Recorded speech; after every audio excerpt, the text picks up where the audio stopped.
اینکه از یه دختری خوشتون میاد، رفته رفته که باهاش صحبت میکنید احساس میکنید عجیبه، احساس میکنید خوندنش خیلی سخته، احساس میکنی حرکاتش، رفتاراش اصلا با عقل جور در نمیاد، نمیتونی بفهمی الان چی میخواد بگه.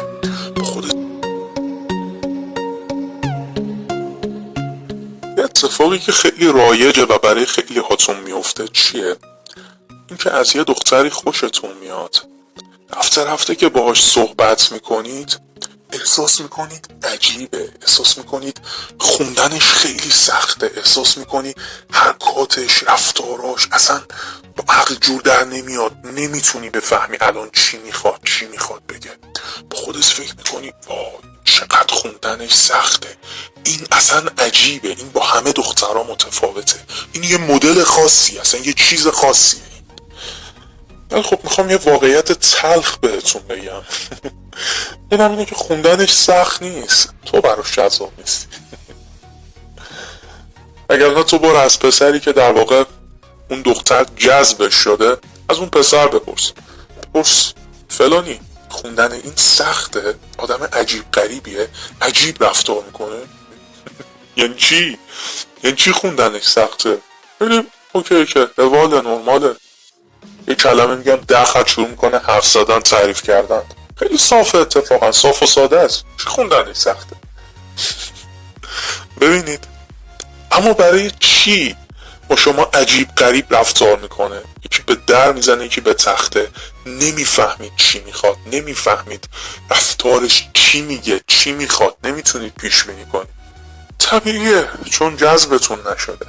و در واقع بچه‌ها 99% مواقع میدونید دلیلش چیه؟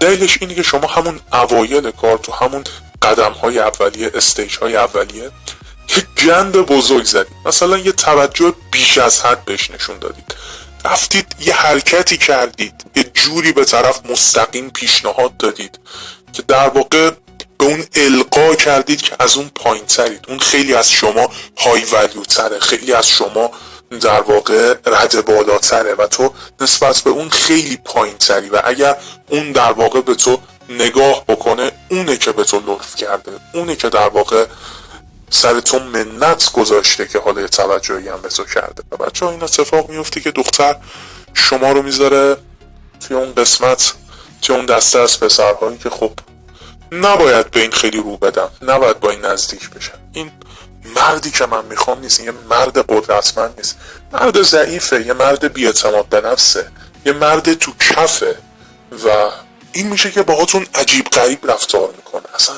نمیفهمیدش، میگی خیلی عجیبه، وای اصلا نمیفهممش اینو. ولی خب واقعیت اینه که عجیب نیست، فهمیدنش هم سخت نیست، فقط تو یه توجه بیش از حد نشون دادی، تو از خودت ضعف نشون دادی، تو یکی از اشتباهاتی که من توی جلسه اشتباهات میگم یکی که نه 10 تا 15 تا 20 تاشو انجام دادی، نتیجهش این میشه که نسبت به تو سرد میشه و این میشه که اصلا عجیب غریب رفتار میکنه، تحویلت نمیگیره، نمیفهمی چی میخواد، نمیفهمی چی میگه، نمیتونی پیش بینیش بکنی و میای میگی این با همه فرق میکنه، این دیگه دختر عجیب غریبه، این دیگه خیلی درونگراست، این دیگه خیلی فرق میکنه. ولی خب حالا خبر خوش یا خبر بد اینکه این فرق نمیکنه، فقط به تو جذب نشده. راهش چیه؟ که بیای اولا روان یک زن رو بشناسی. این توی پست ها، اصلا توی پست اول من مفصل شروع کردم با روانشناسی تکاملی، روان یک زن رو برای شما توضیح دادم.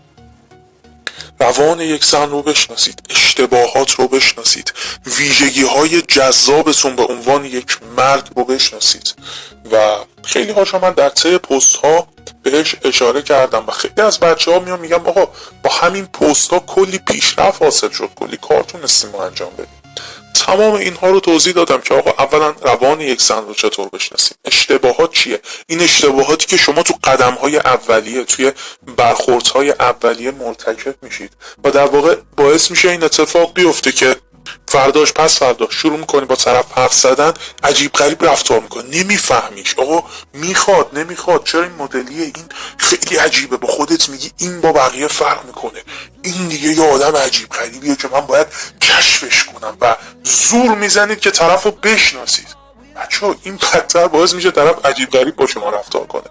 به جای اینکه زور بزنید طرفو بشناسید، به جای اینکه زور بزنید رمزگشاییش کنید، سعی کنید جذاب باشید. همین که براش جذاب باشید، همین دختر یک کلمه بگید شروع میکنه 20 خط براتون حرف زدن، همه رو توضیح میده، همه رو میگه، هیچی پنهانی نمیذاره.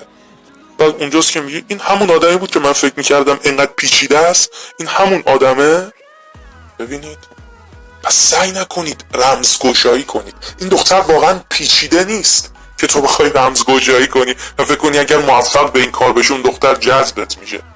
دختر اصلا پیچیده نیست، این مدلی با تو رفتار میکنه. چرا؟ چون جذبت نشده. خیلی واضحه. و راهش چیه؟ اینکه جذاب بشی، بتونی جذبش کنی. و این دقیقاً چیزیه که من تو به شما آموزش میدم.